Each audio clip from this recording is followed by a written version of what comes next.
Hello, hello, hello, and welcome again tonight to another amazing episode of the Stephanie M. Seaton Sunday Show. I am so happy that you tuned in with us tonight. We have got a young lady that I met, I guess it's been about a month or so ago now. We met at an event and I reached out, and I mean, we instantly connected. We did an interview. I was actually on her podcast a little bit over, I guess, 3 weeks ago now. But we had a conversation and found out that a lot of things in our lives are parallel. So tonight we are welcoming to the platform Miss Rachel Cardenas. She is the owner of What's Up Dallas magazine, What's Up Dallas music. She's got so many things going on. So let's welcome Miss Rachel. Hi, Yes, everybody.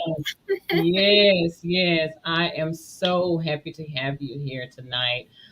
As I was sharing with you before we went live, you made me feel so comfortable when you hosted me on your podcast. And that was amazing. I found myself saying way more than I thought it would say. It's like, Rachel, I think you had me on the couch. Oh, Um, yeah, but it was amazing opportunity to connect with you in that way, because we've known each other a short period of time, but to feel, a safety zone is what that's about. And so amazing, amazing, amazing. You've got so much stuff going on. I have been watching you, and I know you have actually two magazines. That you have. You have the What's Up Dallas, and then you also have your second photography magazine, which is Your Up. And I saw you're kind of doing like a black and white thing. Is that correct? I am. So the magazine's called Your It Magazine, and it gives homage and recognition to photographers and models of different genres of photography. And that was the first magazine that I actually started here in Dallas. But it's an international publicized magazine. So I published people from South Africa. I published Oh, wow. photographers from the UK, Germany, Scotland, all over the world. Just people who really are just loving photography and the different types of themes that are in there. Wow, that is amazing. So again, that is what, say the name again. Your Your It your Magazine. your it. I don't know why I want to say you're up. Your It magazine. Okay, very good, very good. And then of course you have What's Up Dallas. And that is where I noticed you. You were doing interviews at an event that I went to, and I saw the magazine spread, and I saw the ads on Facebook, and I was like, "Who is this lady?" How long have you had the What's Up Dallas magazine? I have had What's Up Dallas magazine since September of 2022. So it's Okay. almost 2 years old. It's still a new baby, still new business, but it's thriving and I Yeah. love it. Yeah, yeah, I think you're doing really, really well because I do see you quite often on the social media platforms, and that says a lot. That says you're doing really good. A lot of liking and tagging and sharing going on, which I love. Yes. um, Now, listen, I have to ask you the question that I usually ask every guest that comes on the show. And Mhm. that question is, tell us, who is Rachel? What do you want us to know about Rachel? Oh my goodness. For all the people out there that don't really know me, they would probably be surprised that I'm a grandmother of five grandchildren. ha- I have two step granddaughters. I have an 8-month-old granddaughter, a 2.5-month-old grandson, and a 3.5-year-old grandson. And they are the light of my world. Grandparenting is just something that I never thought I would be doing in my 40s, but Yeah, my children surprised me. yeah, I was a young mom. I was a young mom at the age of yeah. 17. So, my kids grew up pretty fast. And right when I hit about 38, 39 years old, I was like, there you are, young adults now and starting your own life. So um, Rachel is also a survivor. I'm a thriver, Yeah. multi-business owner. Um, I also work part-time. I love talking to people. I love to hear their story. I'm just like trying to be an inspiration to anybody that I talk to out there. So Yeah. if anybody sees Rachel, just be like, Rachel is really that genuine person that's just trying to help people make it in this world. I tell you what, that was one of the things that caught my attention also, not just the term What's Up Dallas magazine, but what caught my attention was you had the caption, if you have an amazing or incredible story that you would Mm-hmm. like to share, to tell your story, an inspiring story. And I was like, wow, you know, that right there, it says a lot that you're giving people the ability to have, have a voice. And so many people these days, and I talk about it a lot, of course, with the healing being, with the platform being healing, empowerment, transformation. We talk about a lot of people going through transformations of all sorts. But Mm-hmm. to be able to come on this podcast and to be able to talk to you and do an interview or be featured in your magazine over different transformations that they have been through in their life, I mean, that's a great opportunity to offer. So I salute you for that. Thank you. Um, Tell me what family looked like for you when you were growing up. Tell us a little bit about your childhood. Mm, my childhood actually was not as beautiful as everybody that might think. I came from a very poor family. Okay. My mom and dad, they divorced when I was really young, and then my mom, she was just trying to make it with four of us. So there was four of us siblings, and I just remember my mom working really really hard and then coming home, and almost all her paycheck was gone before we knew it. So we thrived on um, Yeah. government cheese. Everybody knows about the government cheese, which is kind of Yes, ma'am. I um, know. I know about that block. yes, the government cheese, the Yeah. powdered milk, um, Yes. cereal, peanut butter, and bread when we could afford it. I mean, I give props to my mom. She always made sure that we had something to eat. Yeah. So my dad, he was there, but he wasn't there a lot during my younger years. Okay.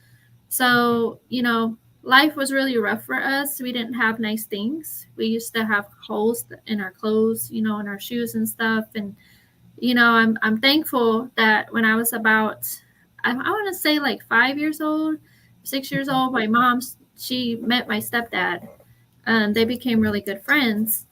And he was actually a major part of us kids thriving to be like actually healthy kids.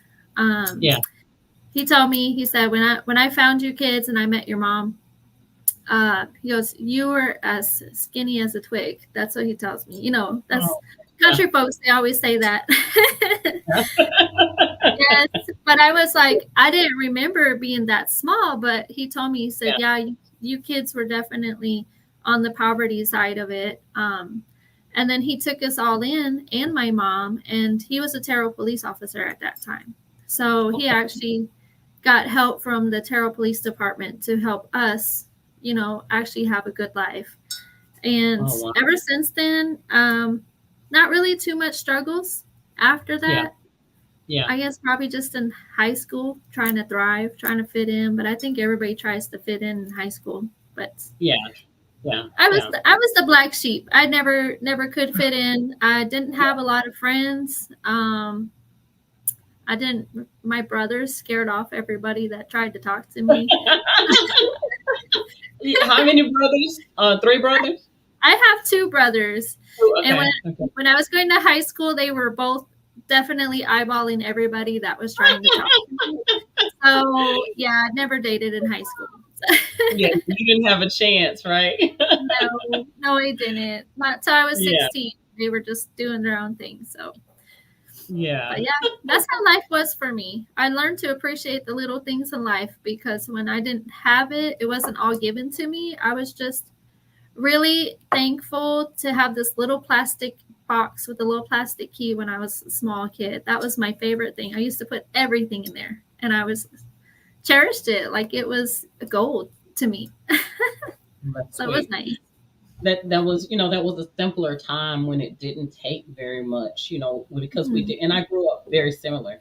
I grew up in a house where it was about 12 or 13 of us. After my parents got divorced, we moved into my grandmother's house, and it was about 12 or 13 of us in the house, and so it was very tight. And so I know about all those things as well. And I can crack a joke now. I mean, it wasn't funny at that time, but I remember who I was talking to one time, but I was like, yeah, I know about turning on the light so that the roaches run, and I know to stomp my feet so that the rats run. Okay, you learn about stomping the feet and turning on the light. Okay, Yes. In a but poverty situation, I get that. yeah, Mhm. yeah, but I thank God that the Lord has been good, and I'm far beyond those days now. But you never forget those things. You never forget humble beginnings, and I kind of feel like that's why the Lord put it in my heart to just try to help people now, because Mhm. I have seen the syrup sandwich days. Did you ever do syrup sandwiches? I did syrup sandwiches, yes. I have Okay, done okay. Yeah, about syrup sandwiches and ketchup sandwiches. I do. I do. I also my dad used to make us was it grandma spread sandwiches? I don't know if anybody knows about that. That's Now, peanut what butter is jelly that? and butter. Peanut butter, jelly, and butter. You mix it together and then you put it on a sandwich. Now That that's was new. his thing. Okay. Okay. Okay. But Mhm. no, we definitely have some similarities in our stories, and there's probably Mhm. so many people that can identify with the things that we're saying. And I think it's so important, Rachel, that we always, regardless of where the Lord blesses us to go to, that we always remember those days. Yeah, Because it constantly keeps us in a reminder of how far the Lord has brought us, right? right. Um, Tell me a little bit about your faith. Like, at what point did your faith come into your life? I know that you're a believer. I've seen several of the quotes, and we've talked a little bit about your belief system. Kind of tell me, was your family into church or ministry when you were growing up, or what brought you to your faith? My family was always in the faith. Ever since my parents were married together, my dad, he would be filling in for the pastor sometimes on the pulpit. My Okay. mom, she was a children's minister. She used to do the puppetry for the little kids. Yeah. So she worked with the kids a lot. And I don't remember too much of that. She said I was really young. Yeah. But when we divorced, not we, but my parents, when my parents divorced, Yeah. I was still going to church with my dad. I was still going to church with my mom. So the faith never really left me. And my parents were always telling us, like, don't judge our relationship on the faith. You guys still got to depend on God for everything, which is Right. really what they instilled into me. And so I guess I could always say I was a church kid. Yeah. And I always knew about Jesus. I always knew that God always had my back, even Yeah. if I was, just, kid out there not really paying attention. Right. So, um, but I didn't really fully surrender to Jesus until I Yeah. was 19. I Okay. was going through a really hard um, marriage at that time. The guy was really abusive. Wait a I already minute. had, yeah, You got married at 19? got married at 17. Okay, because I was 19. Okay, I was going to say, oh my God. Oh my God. Okay, so Yes. you were 17. Okay. Okay. Mm-hmm. I got married very young. I became a mom at 17 as well. By the time I was 19, I already had two children, but I was in a really abusive relationship. And I told God, I said, please provide me a way out of this because I know you don't want me to end up, dead and my children, not to have their mom. So I said, if you're listening to me, please provide me a way out. Yeah. And at that moment, he actually my spouse at that time, he got arrested for assaulting someone, and it wasn't he wasn't around me. He got arrested away from the house, and he got locked up for 7 months for assaulting someone. And during that opportunity, when he got locked up, I said, I'm just going to take advantage of this because there's no other way this could have happened. Yeah. Yeah. So, um, after that, I was like, okay, God, I know you're listening to me. Okay, Yeah. I'm fully surrendering to you. Yeah. Whatever you got for me, whatever purpose you have for me, I'm going to count on you for it. So thank you for getting me out of this and keep me going with my Yeah. kids. Yeah.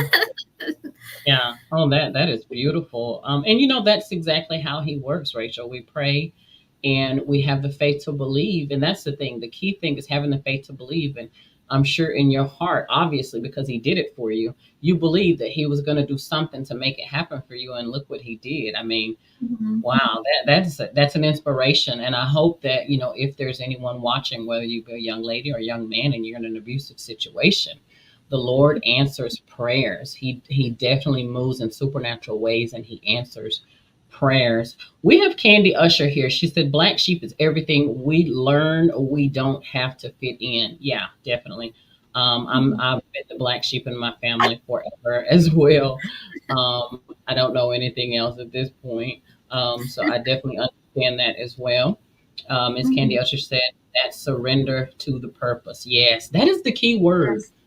That is the key Yes. word. I think I may have said that on your platform as well, but that's what I feel like that's what shifted Mm-hmm. or catapulted my life was when I Yeah. finally surrendered, because God wants what's best for us. He wants what's good for us.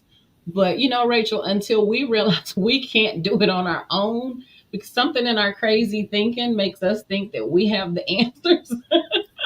We don't. um, yeah, we definitely don't. But yeah, when we do that surrender, then we're able to actually allow His plan to come, and it's so much better, isn't it? When you actually surrender, right? Yes, it really is difficult because let's just be honest, doing our Yeah, will and doing God's will is completely the opposite, for sure. yeah, yeah. Mm-hmm. Um, how many times have you wrote out a list, whether it was of what you wanted to do with your life, or things that you want in other people? But we make these lists, and we think that that's how God we think that that's how God operates. Like he's gonna take our little shopping list, or our little personality or our little personality, hey Rachel, our little personality trait list. and, he- Well, and he's gonna construct what we want by order. Like, what is it, who is it that says make it your have it your way? Is that Burger King? Burger King, yes. Yeah, Oh my yeah. like gosh. Like God's gonna be like Burger King, have it your way, give me your list. Like, no, that's not reality. So No. yeah. Um, I mean, it's Well, funny when you think about it, but that's kind of what we do, right? hmm I Yeah, um I didn't start actually writing my list of what, or even asking God really specifics about yeah, love lives, the loves in my life yeah. until my newest husband. So, been with him 9 years. We've been married almost 8. Okay. Um, but I just got tired of being in an abusive relationship, and I got tired of people taking advantage of me. So Yeah. they would love the way I care for them, but they wouldn't love me and they wouldn't love my kids. So even though like I was my second marriage, even though I was married to him, I still felt like a single mom. Like I was still taking care of my kids, no help. He was Yeah. there, but he You have wasn't, a partner. Yeah. Yes. So in that situation, we did divorce. He became very abusive as well, and I heard on a sermon one day when I was at my church that was closest to us at that time. Our Hmm. pastors told us that we need to be very specific for what we pray for. Because Yes. he said, ladies, if you're going to pray for a husband, yeah, he's going to send you a husband, but he may not be a good one. He may not be the Hmm. right one. Yeah. So when you pray to God, you got to be specific. If you say, God, Very. I need money.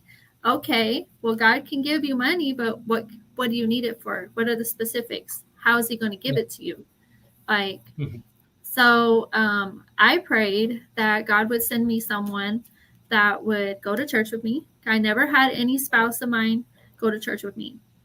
Hmm. I had somebody that was going to love God, love me, Yeah. love my children, work hard, Yeah. not be tempted by drugs or alcohol or partying, and Yeah. somebody that really wanted a family, like really, really wanted a family. Yeah. So then I met my husband now, and he's everything on that list except for he's a lot more than I asked for.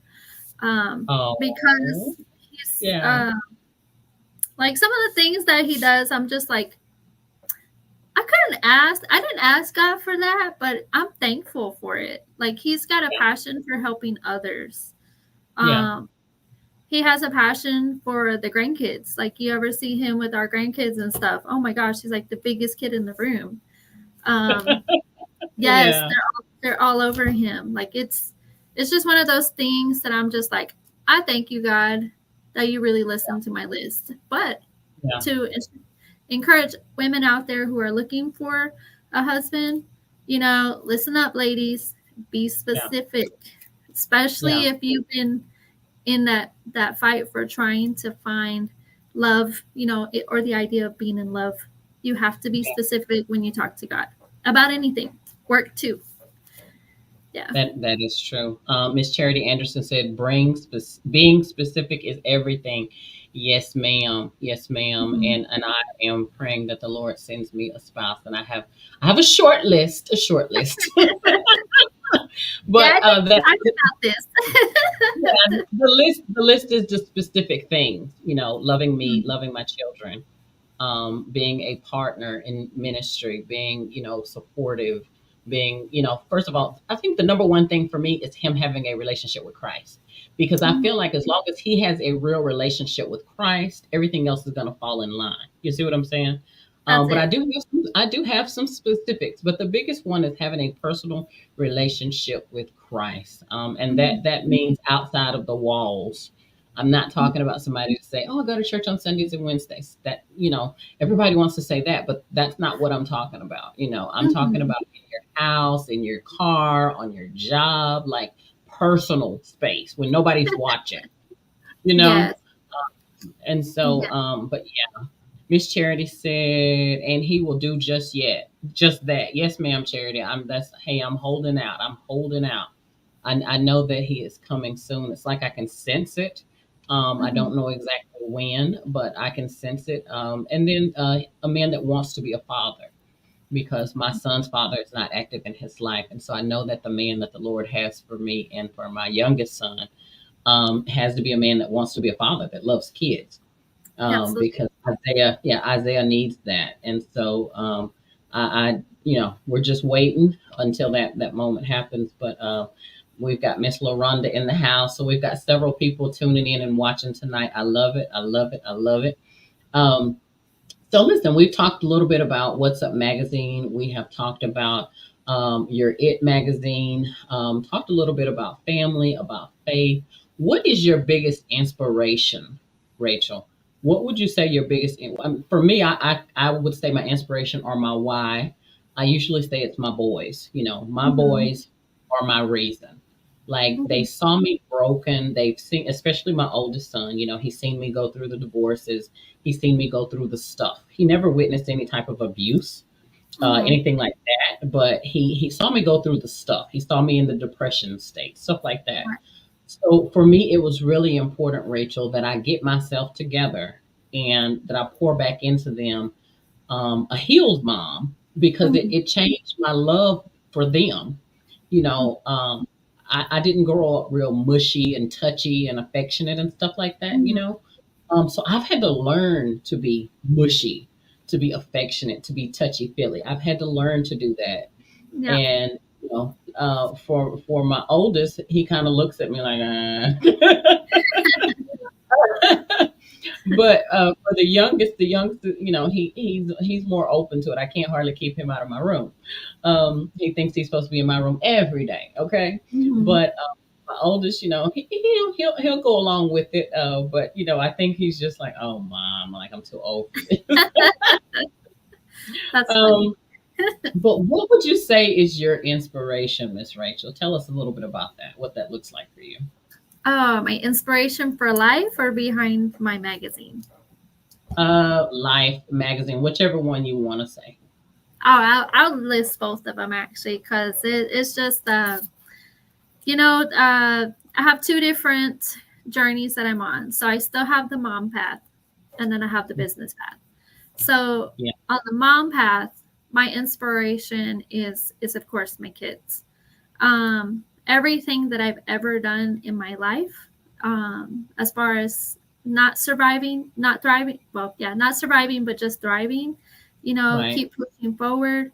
I always was that woman that had to keep going because I couldn't depend on the people that I was with or married to. So Mm-hmm. I wanted to be an inspiration for my kids that if I could do it as like a mom with four kids, that Yeah, they could do it too, regardless of their situation. So right. I worked hard.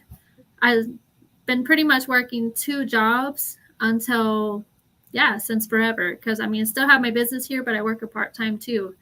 So I've never not known what it's like to work because I've always had to work. Yeah, Um, I haven't really had anybody else I could depend on. I get that. So Yeah, yeah. I So when I was mhm, 14. I mhm, lied about my age. I can say that now.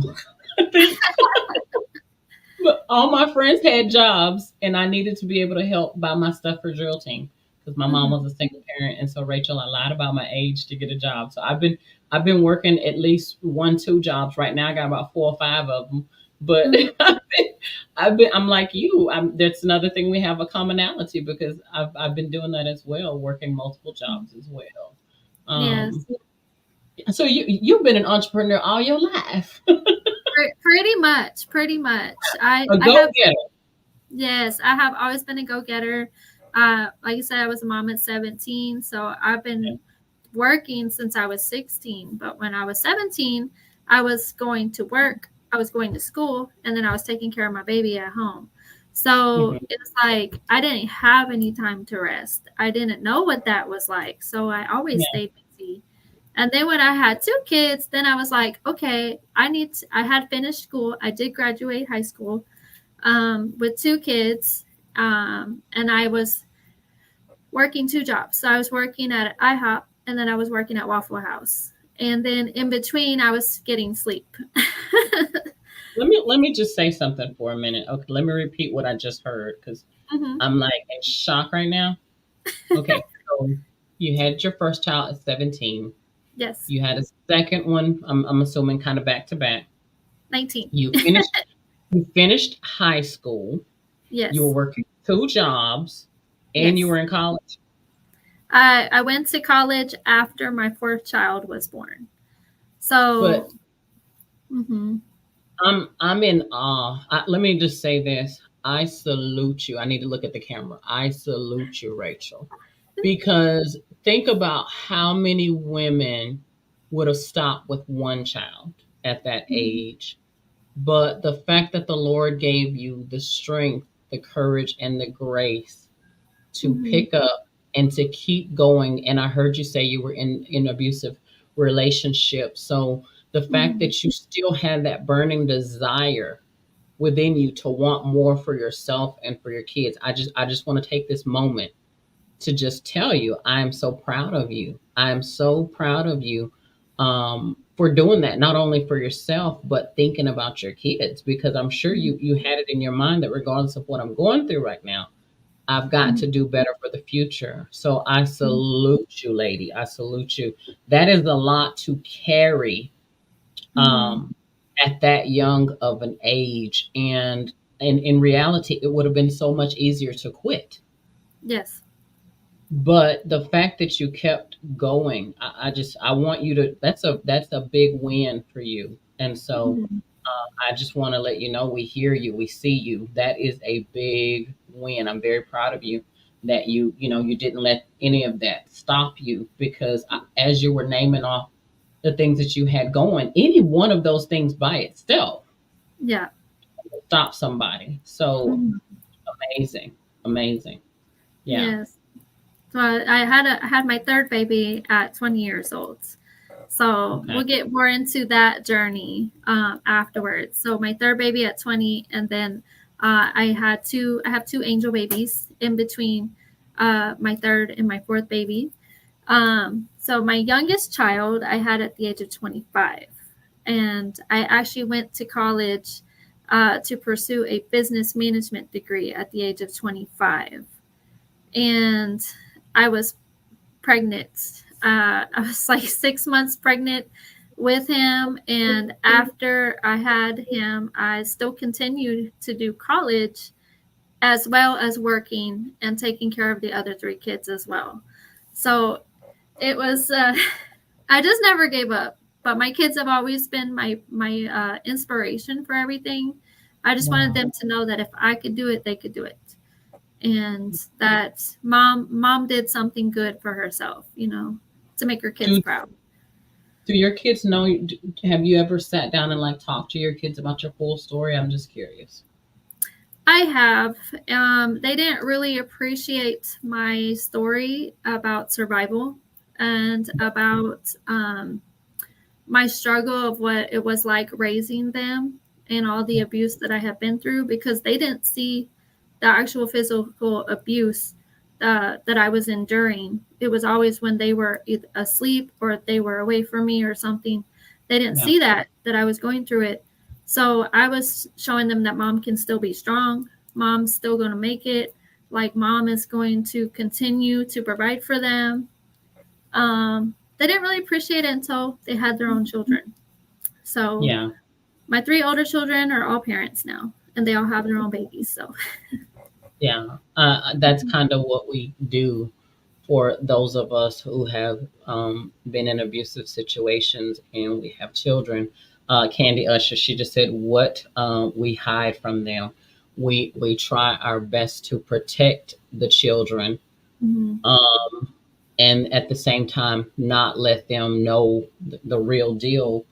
But then the aftermath is we have to, at some point, they want to know, well, what happened? Why didn't the marriage work? And you try your Mm-hmm. best so hard to protect the other person, to protect the other people, should I say. Mm-hmm. Um, but sometimes, you do have to kind of tell your truth. But I can imagine that that's a challenging, I know it was challenging for me to talk about some things with my older son. Mm-hmm. So I can only imagine. But, I think that I don't think we necessarily owe it to them, but I think it helps them to understand who we are as their mothers, as their Mm-hmm. fathers. When they kind of know our journey a little bit. I think Mm-hmm. that we can have a one-sided vision of our parents. Would you agree with that? I agree. Yeah, I never saw my parents argue. Honestly, if they ever argued about something, it was always behind closed doors and probably while we were sleeping. yeah, So it's like my parents wanted to preserve that around us kids. They told us that whenever they had adult discussion, that they called it discussion instead of arguing, but they taught us that what parents talk about. I guess this is old generation talk, older generation, but whenever parents are talking, the kids don't have to be in the business. The parents are just talking about big people stuff. That's what they called it. yeah, And so anytime I learned to respect my parents because of that, because we never saw them argue. We just know that they're like, hey, mom and dad, I need to go talk. We'll be back with your answer. Like, say it was somebody coming over to stay the night, or if it was to make an expense for one of us kids, they had to talk about it, but we never heard what they were talking about. yeah, So yeah. I just I, never seen my parents argue. So it's just it wasn't something that I was used to. I just knew my parents yeah, were divorced when I was young. That's all I know. yeah. Mm-hmm. Let me ask you this, and this is a big word. Mm-hmm. What do you think of when I say the word divorce? I guess for me it would be broken home. Yeah, Um, that's what comes to mind. But yeah, there are a lot of couples out there who are married not divorced in broken homes. And let's be Wait a minute. Ooh, slow down. honest. Listen. Listen, Hmm. you said a lot right there. Hmm. Oh my God. Say that again, but say it slow. Say that Hmm. again. When we think of the word divorce, the word that comes to me is broken home. But Hmm. there are a lot of people that are still married, that are still Mm, in broken homes. Jesus. Yes, Hmm. Rachel. Yes. Wow. And whew, mm, That's real talk. That's real talk. A lot of people don't talk about that. But yeah, yeah. mhm. And you know what? I think well, I know for myself I've seen some things like I've even played a part in it. Let me be honest, let me be open. I there was a point in time where I was buying my own birthday presents. I was buying my own Christmas presents. I was buying my own gifts for everything because I was married to a spouse who wouldn't do those things. And I could Mhm. not dare tell my family those things. Mhm. So I would buy gifts and, holidays, whatever it was, and address them to myself and put them under the tree or just whatever. And, after the fact, when I got healed from that marriage, I had to come to grips like I was so far gone that I was doing all this stuff to have an image, to look apart. And you got, it's really crazy when you really sit back and look at it. But I remember that. Mhm. And wow, yeah, there's a lot of people that are in marriages that are still broken homes, but a lot of them are. I think it's this fantasy facade that people put on. They don't want people to know. It's kind of like we get Facebook ready, Yeah. when lights, camera, action. Everybody's on this picture, but you don't know before they took the click. It's like if we don't get on this picture, I'm gonna beat you. Mhm. Yeah. Yeah, it's those. I don't know. I've seen it. I've seen it a lot of times. I just love the way you said that, though, Rachel. Wow, Mhm. the way that you Mhm. said that was amazing.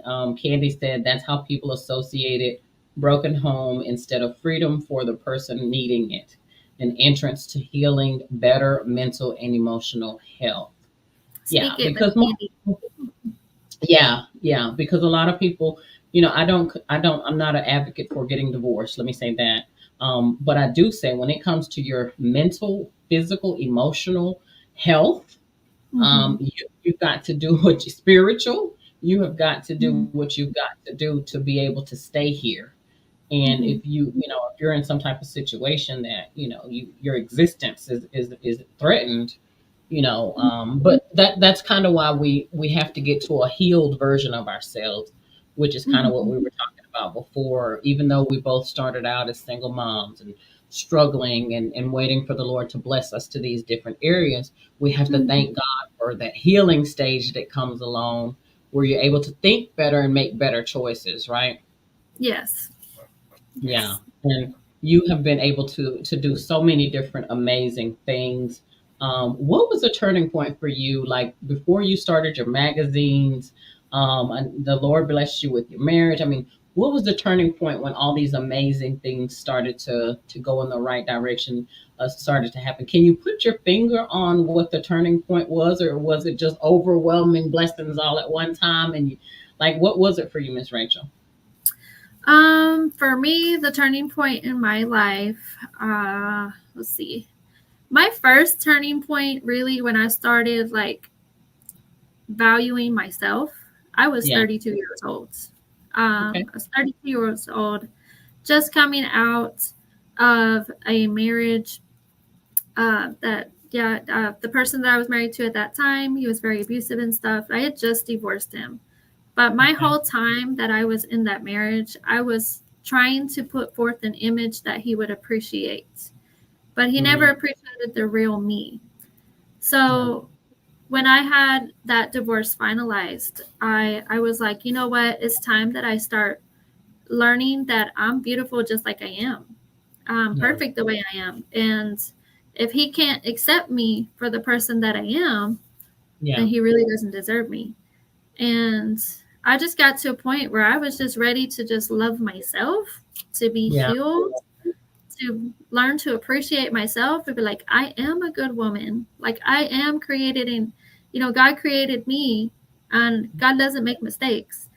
No, he So doesn't. that was the first turning point for me, learning to love myself. And then I went back to my brown hair because I was a blondie at that time. Okay. I went back to my brown hair. I started taking better care of myself. I started eating better. I started getting a more sound sleep. And you're probably the first person I'm going to tell this to on an interview. But the moment that that guy left my house, Hmm. like when I kicked him out, because it was the day that the black cloud left my house. Like it was Mm, a sigh of relief. And yeah, I have to say that was really the best thing that ever happened to me. yeah. Yeah, It and then sounds after, like he had a dark attachment or a demonic oppression type attachment. and I believe so. I think his whole demeanor, his whole physical presence was just very dark. And Yeah, when he left, it was amazing. I did not feel any resentment. I felt relief. I didn't yeah, feel like I was going to regret it. I was started being like, you know what, God, I know that person's not for me. So I know you have something better for me, but I'm going to wait. Um, and, I did wait. I did wait. And yeah, I actually started taking better care of myself too, because while I was so caught up in trying to change my image for someone else, I started loving myself. I started eating better. I started feeling better. I yeah. started like paying attention to my needs instead of trying to please someone Cater else. to him. Yeah, yeah, Yes. And I started spending more time with my kids too. Like they were always there with me, but it's yeah. almost like because of that dark feeling in my house, um, Mhm. the kids were a little agitated. I was a little agitated. He was a little agitated. So as soon as he left, they were like, "Oh my God, I'm so glad he's gone." Like, you know, Yeah, everybody felt it and nobody was sad about it. yeah. I get that's it. I get it. that's when it really started changing for me. And I met my husband now. I met him at the gym. We became friends Okay. before we were dating, and then we dated, and we had to choose. People don't really talk about that, but you had to choose to love someone. So Oh, oh, we, wait a minute. You said another. Wait a minute. Wait a minute. Okay, yes, let me read Candy's comment. Candy said, whole spiritual atmosphere change. Yes, Candy. And we talk about that a lot. Me and Miss mm-hmm, Candy do a lot of talking about spiritual. She is my spiritual warfare partner, and she prays. mm-hmm, Me and her pray together about a lot of things that we're going through in the spirit realm. We yes, had it even earlier today. And then she said, speaking a word with that, changing ourselves for other people, forgetting who we are. Yes, I have done that too, Rachel. I have pretended I like things that I never liked just because they liked them. Let me tell you, I had this fascination with this guy one time. He worked out all the time. Now, listen, I don't even, I'll go to the gym.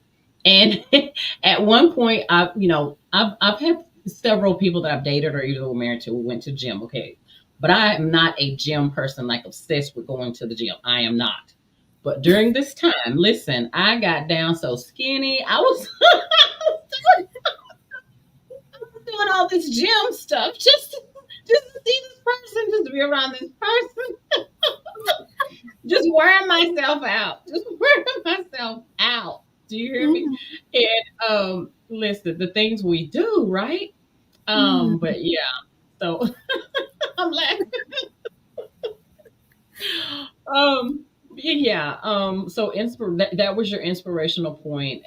With that cloud, that presence, that demonic oppression leaving your house, and I can only imagine mm-hmm, what that atmosphere felt like with freedom and peace. yes, Um, So, what is next for you? You've got the two magazines. You've got the What's Up Dallas music. I mean, mm-hmm, I'm just so grateful that you're here telling us your story. I know you're inspiring some young women and some young men that are listening because a lot of times we don't talk about it, but men go through things too. It's not always the women that are the victims. I must say that. We mm-hmm, have men that go through things too. There are men who are being left with the children. There are yeah, men who, are trying to hold it down. and doing all the things. And, they're with Mhm. somebody that has unhealed trauma that is sabotaging the relationship. I have talked to several men most recently, and they are victims of some of the things that we don't commonly hear, you Right. know.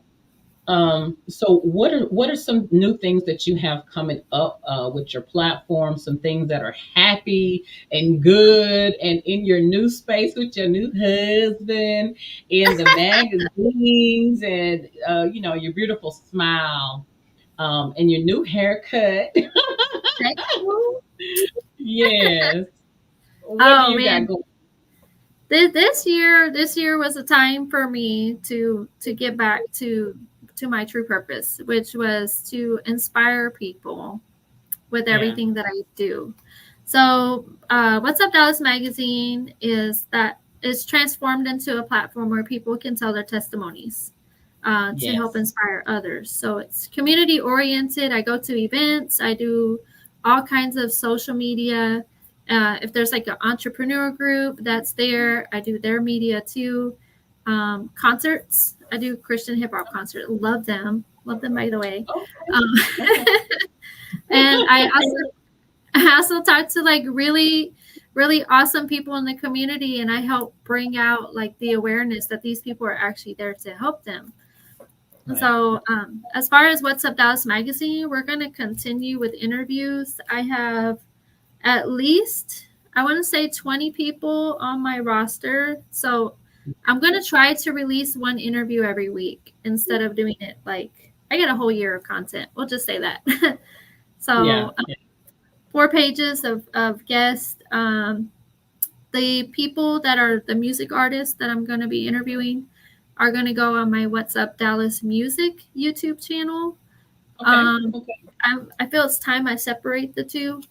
because I already have so many music artists that have testimonials and they want to talk about their music. And there's also the Okay. community leaders. So I'm going to Fine. split them Separate the two. Okay. up. That Yes. sounds like a good thing. Hmm. What kind of events do you have? Like, you have any in person or online events coming up that you want to let the viewers know about? My goal is to eventually throw a gala. If I get enough sponsors, I want to throw a gala to help raise money for Okay. the community partners that we have. So there's a lot of community outreach centers that we've been interviewing on our channel. Some that we go to their shows, like there's a recovery center, there's a rescue center in Oak Cliff that we just did an event at actually, Mhm. and they're open 24/7. So anytime someone has a drug addiction, or if they need to be rescued, they need prayer, they need food, they need drinks, or something like that, there's a rescue center in Oak Cliff, and that is there for them. So kind of want to give back to that one. The recovery center is called the Well Recovery Center, Okay. and they actually have a number where people can call if they need to be picked up. Like say they're in like a drug addiction situation, they can't get out. They need help. Like if they really want the help, the recovery center is there. It's 24/7 as well. Um, Wow. Her Future Matters is a domestic violence and breast cancer awareness organization that we're going to be interviewing here a little while later. And their story, their founder too, also has a really amazing story. So we kind of want to give back to them as well. And then um, there's another one called Jasmine's Beats, where she actually provides a place where people with disabilities or mental health disorders, they can actually go there and still learn how to dance. Even it's like adaptive Oh, dance therapy, and yeah. Yeah. kind of want to get back to them. And then also the Courageous Conquerors. I don't know if they're watching this right now, but Cynthia Ferguson has a really amazing story too, and kind of want to get back to her too because she's really awesome. I just want to celebrate the community that we've already networked with. That's really what I want to do. Bring them all together. I love that. I love that. Well, listen, if there's anything I can do, if any of those guests want to be able to come on my platform and tell their story, please direct them over to me, because that's what it's about. It's about us giving people an opportunity to tell their stories. And so I'm Mhm. definitely interested in partnering with you if you want to do that. And I've got some upcoming things coming up. I'll talk to you off camera about some of those, some opportunities we can partner together for change and for Mhm. social events. Um, Tell us a little bit about your contact information. I know you have Facebook pages. How can people get in touch with you if they want to partner with you, if they want to make a donation to your organization? How can they get in touch with you, Miss Rachel? It's really easy to find me. I'm on TikTok, Instagram, Facebook. I also have a website and YouTube, but we are all under What's Up Dallas Magazine. So if you literally Google What's Up Dallas Magazine, any of those links will find me. If you want to email me directly, it's What's Up Dallas Magazine at gmail.com. If you want to text me or call me, I'm okay with that too. 469 4206. If you want to donate, we are definitely in need of donations for sure. So it takes money to go to events, it takes Yeah, money to travel, it takes money for gas. yeah. And we're looking for donations and sponsors, like full time sponsors. But you can donate at What's Up Dallas Donate, and that's going to be on Cash App. So that's the only way we have to donate right now. Or you can just like text me and say, "Hey Rachel, I want to give it to your organization." Like, how can I do that? So just reach out to me. I'm old school. And then We've Monica, got she just commented. Miss Monica. Miss Monica. Monica's in a series that I just done. She's one of the collaborations in the series. Thank you, Miss Monica. So she's got your Gmail there. She's so amazing. She is. And then Love let's see. her. Oh, that's the same thing twice. Okay. I want to make sure I show it. Yes. And so please reach out to Miss Rachel, see how you can be a blessing to her on her platform. She's partnered up with a lot of different organizations that are nonprofits that need some type of funding to be able to do the different services in the community. So please hit up Miss Rachel. Listen, Miss Rachel, it has been amazing talking to you tonight. Just so easy to interview you because you're just amazing. Um, but listen, in our final thoughts, I want to ask you when you think of healing, empowerment, and transformation, Hmm. which one stands out to you? And just kind of tell me a little bit about why. Healing. Okay. Healing stands out to me the most because if you never heal from your trauma, you can't Mm, get past it and you can't inspire others. yeah. So Yeah. that's why it stands out to me the most. Healing. Yeah. Hmm. Because, yeah. Monica says, awesome testimony. Many blessings to you, ladies, in abundance, and God enlarge their territory for your honor and glory. Thank you, Miss Monica. Thank you, She's amazing too. But healing is definitely the beginning ma'am. because if you don't get healed, you can't have empowerment nor transformation because you would stay stuck. You Hmm. would stay stuck. But I always say it, and I'll continue to say it. Your mind. The Bible says, "Be ye therefore transformed by the renewing of your mind." So, Hmm. regardless of what you've got going on, you still have to get up, put those clothes on, go to school with those two, get somebody to help you with those two babies, those three babies, whatever you got to do, you've got to, get it done because at the end of the day, it's going to pay off. It may be tough, whatever situations you're facing. It may be a tough situation right now. We're not saying that, life doesn't throw us some tough situations. But the reality of the situation is if you stay there, you don't have a chance. So Right. you have to have the mindset that you know what, I'm gonna push through this because you want to see what's on the other side. That's what we're saying. We're not minimizing struggle because Lord knows we know about struggle. But what we're saying is you got to push to get to the other side, right, Rachel? What would you say about that? Absolutely. You gotta keep understanding, and I know it's really something that we keep pushing the issue on, but mindset is everything. Yeah. Um, if you change your mindset in your situation, instead of saying, "Why is this happening to me?"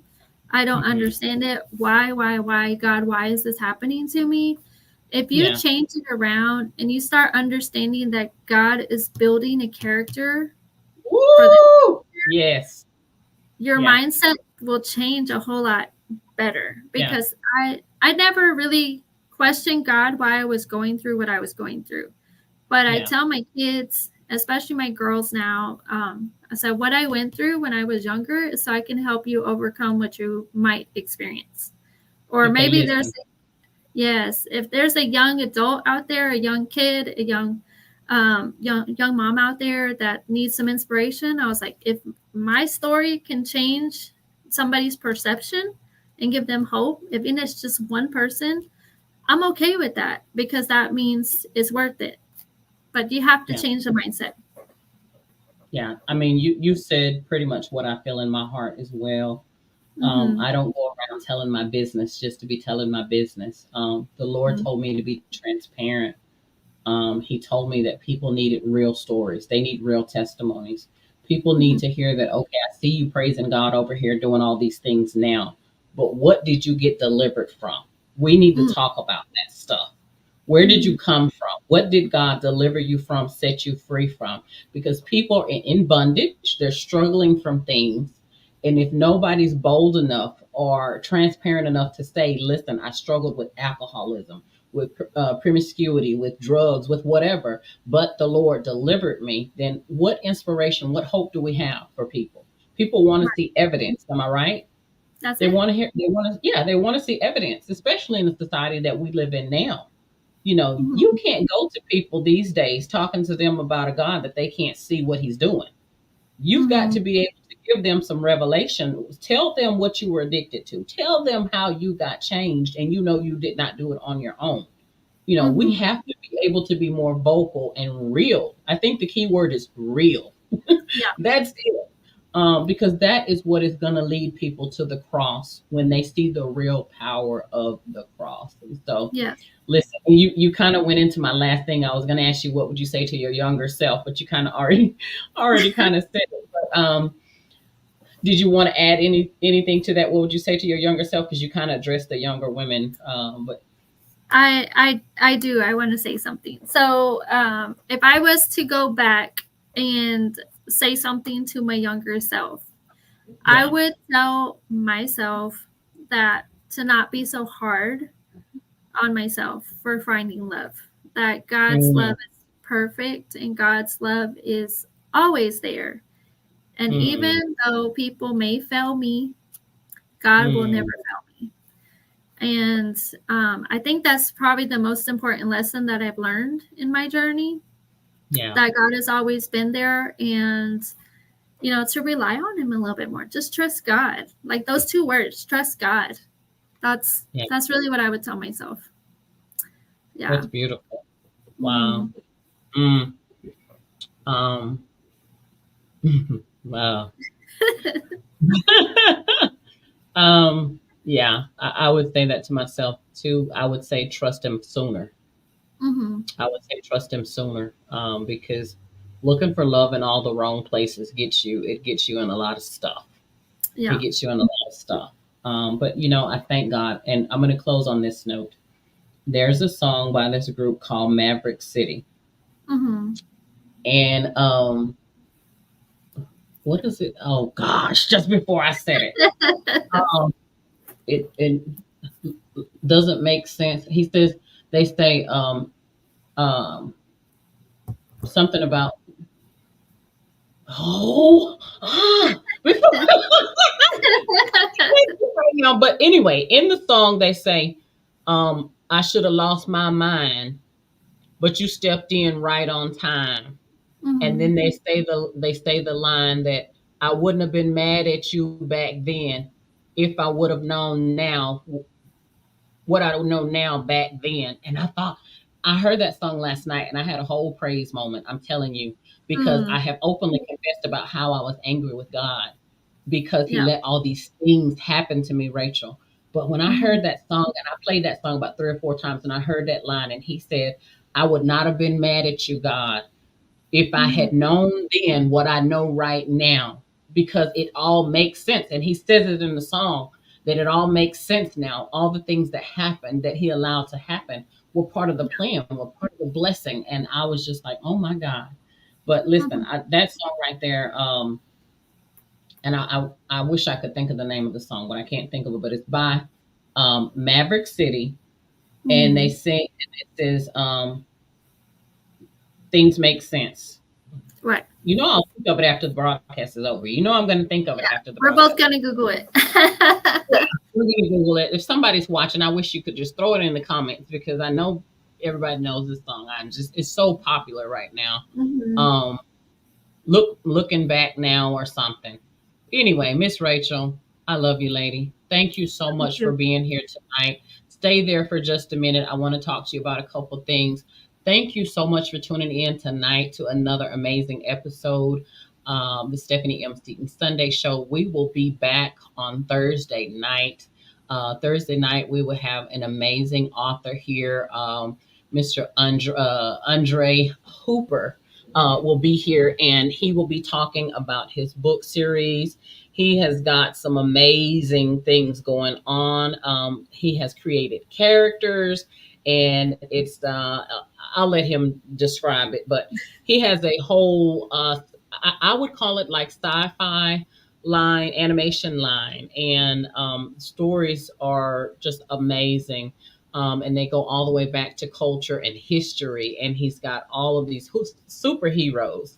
And so I thought that was just amazing. I met him at an author event not too long ago. So make sure you tune in on Thursday night, 7:30. We're going to have an amazing interview. Thank you, thank you, thank you, Miss Rachel. You can catch this edition on Rachel's platforms as well as on my YouTube channel, the Stephanie M. Seaton Sunday Show. We'll also be sharing it. And please like, tag, and share all over Facebook so that this can inspire and touch someone. Again, everything is about healing, empowerment, and transformation. So thank you so much